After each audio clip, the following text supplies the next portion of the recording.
क्या अजीब वक्त होता था कि बचपन में ना घर वाले उठाने के लिए ना पंखा ऑफ़ कर देते थे और फिर गर्मी में बंदा तंग आके खुद ही उठ जाता था जी, उसी मुंह से जिस मुंह से वो सोया होता था खर्राटे मार के। तो ये जी चांद रात की सुबह है और इसमें सबसे पहले my skin care and my grooming rituals में जो चीज़ फ़र्स्ट एंड फॉरमोस्ट है वो है मूंछें उतारना जी। I am the one who just hate मूंछें a lot, like a lot. तो मैं जो सबसे पहले मूंछें उतारी, ठीक है, उठते ही, क्योंकि ज़ाहिर सी बात है रोज़ा था, 30th रोज़ा, तो कुछ खाना पीना तो है नहीं, तो इससे भी काफ़ी टाइम जो है ना वो बच जाता है। और आफ्टर दैट ज़ोहर वगैरह की नमाज़ वगैरह मैंने पढ़ ली, कुरान वगैरह मैंने पढ़ लिया and I was trying to do some skin care at home. मेरा कोई इरादा नहीं था कहीं भी सैलून वगैरह जाने का। तो फिर ये जो है ना मैं घर में ही फ़ेस पॉलिश कर रही हूँ। I had a face polish at home, तो मैंने सोचा घर में कर लूँ। अच्छा, जिन लड़कियों को फ़ेस पॉलिश या ब्लीच वगैरह इरिटेट करती है ऑन स्किन, उनके लिए ये टिप है कि वो ये पेट्रोलियम जेली सिंपल है जो कि लगा लें जिन जिन एरियाज़ पे उनको वो करती है थोड़ा सा इरिटेट। लाइक मुझे ये जो मेरे चीक्स एरियाज़ हैं इसमें मुझे ये ज़रा इरिटेट करती है, तो दैट्स वाई जो है ना मैं इससे लगा लेती हूँ। इससे मुझे फिर इरिटेट नहीं करती, कोई रैशेज़ नहीं आते स्किन पे, कुछ भी नहीं। बाय द वे, जो स्किन पॉलिश है is something different than bleach. Bleach I guess थोड़ी ज़्यादा हार्ड होती है as compare to skin polish. Skin polish इतनी हार्ड नहीं होती है। इसके अलावा अगर किसी को स्किन पॉलिश भी इरिटेट करती है या ब्लीच के लिए भी, तो वो क्या कर सकते हैं कि वो दूध थोड़ा सा ठंडा हाफ़ टेबल स्पून या टीस्पून ऐड कर सकते हैं, एलोवेरा जेल ऐड कर सकते हैं, और इसके अलावा जो है वो यही जो मैंने टिप अभी आपसे शेयर किया वो कर सकते हैं।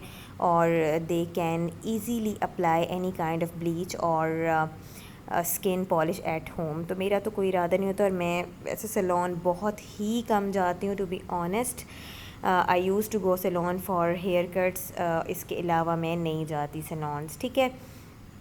और मेरा ब्रश भी इसी के साथ, जो पर्टिकुलर ब्रश है जिससे मैं अपने फेस पैक्स वगैरह अप्लाई करती हूँ, वो खो चुका था। तो ये पता नहीं यार, मैंने अल्टरनेटिव में ब्रश लिया जो कि बिल्कुल भी अच्छा नहीं था, मगर मजबूरी थी जी कि करना ही है।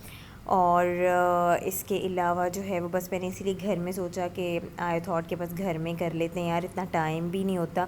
और मैंने आज दोपहर में इस वजह से ये सब स्टार्ट कर दिया, otherwise I use to do at night, लेकिन वो इतनी देर हो जाती है कि वो फजर ही हो जाती है। And this year I had an any plan to waste my night, तो मैंने सोचा कि यार मैं आज दोपहर को ही कर लेती हूँ, क्योंकि मैंने रात को मीठा वगैरह भी बनाना था।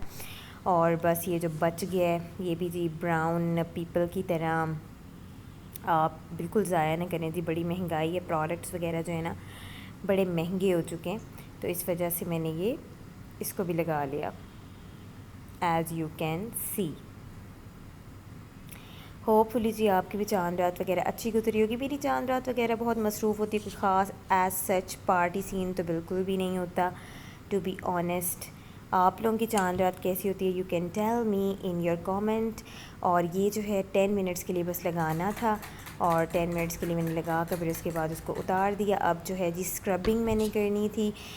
स्क्रबिंग का ये सीन है कि जो फेस पॉलिश है या फिर जो है ब्लीचिंग वगैरह है, उसके बाद ही हमेशा स्क्रबिंग वगैरह करनी चाहिए, बिकॉज़ अगर आप पहले कर लेंगे तो फिर उसके ऊपर स्किन पे बहुत इरिटेशन होगी और हो सकता है कि आपको कोई रैशेज़ वैशेज़ आ जाएं, आपको कोई डैमेज आ जाए स्किन पे, तो that would not be a good to go plan.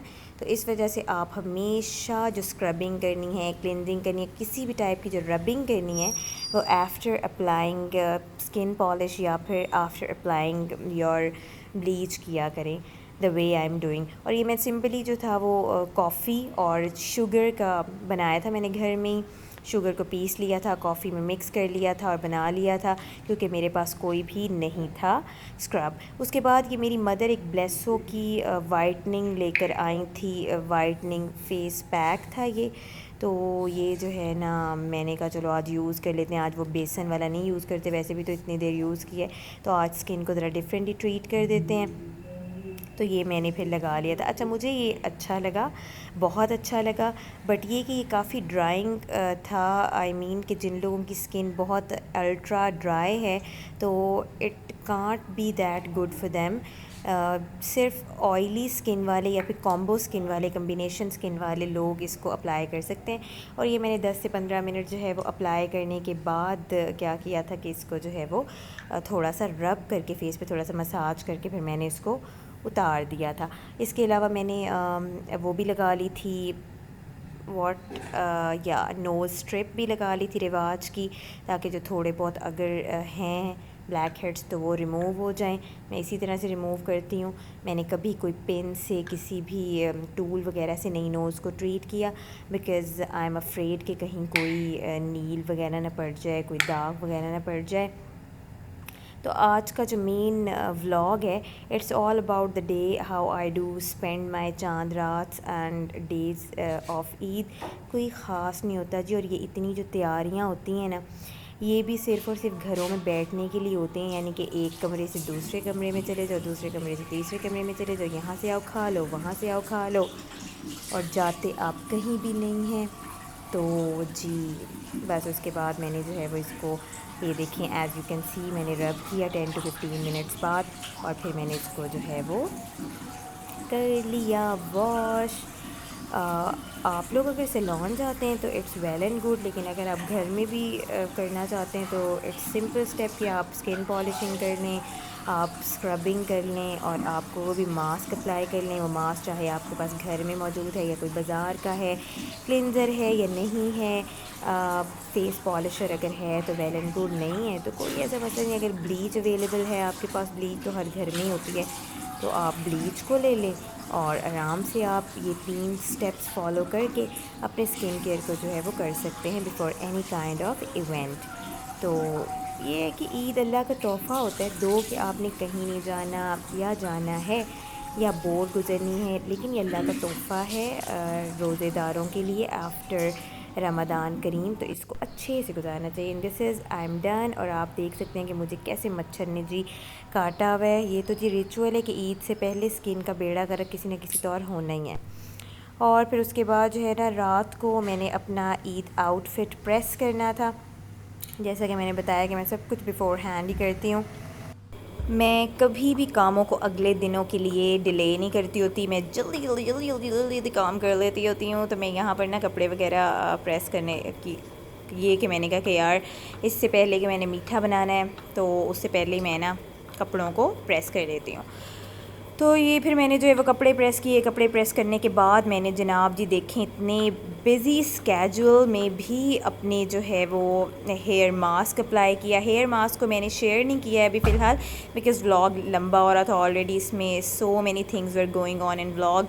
तो मैंने सोचा यार this would be quite overloading in one vlog. तो फिर ये थोड़ा सा मैं आपको अपना चलें दिखा ही रही हूँ outfit, but I try to vlog on Eid as well. I try. यहाँ पर फिर मैं जो है वो बनाने लग गई अपना पीच डिलाइट, और किचन में इतना मैस हो चुका था। और as you can see my head it's totally covered, क्योंकि मैं लगा चुकी थी अपना hair mask. By the way it was a good hair mask. इतने मेरे बाल स्लीक हो गए थे इसके बाद एंड ऑल। तो मैं ज़रूर इसको शेयर करूँगी व्हेन आई ट्राई ट्वाइस और थ्राइस मोर टाइम्स, ओके।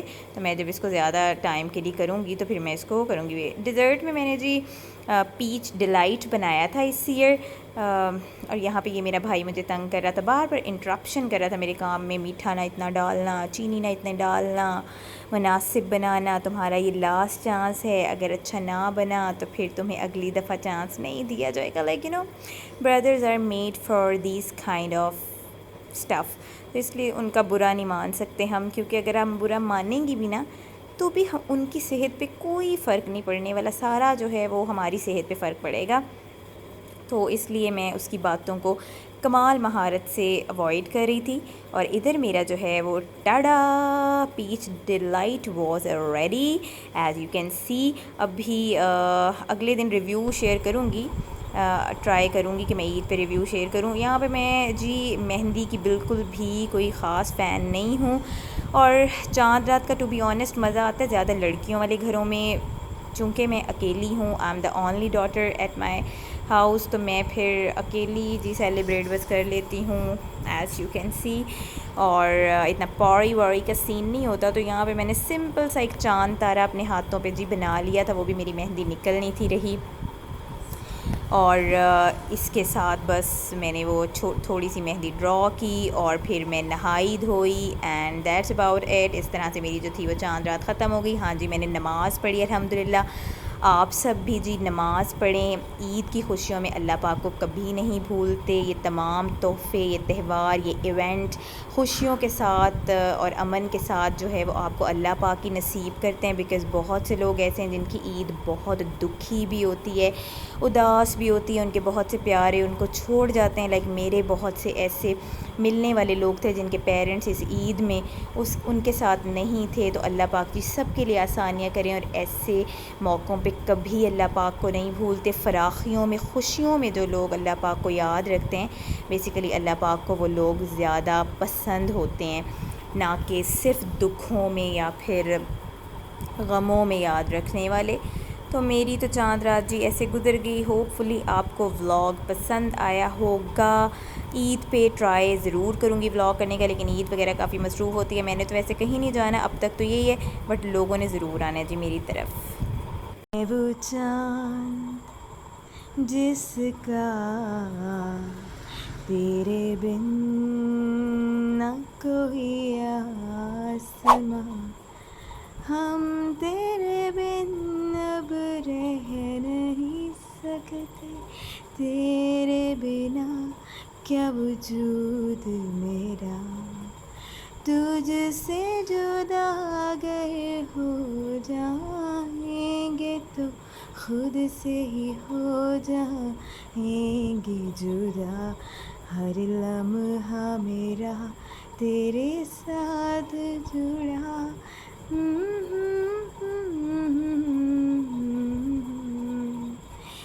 क्योंकि तुम ही हो, अब तुम ही हो ज़िंदगी, अब तुम ही हो चैन भी, मेरा दर्द भी, मेरी आशिकी, अब तुम ही हो।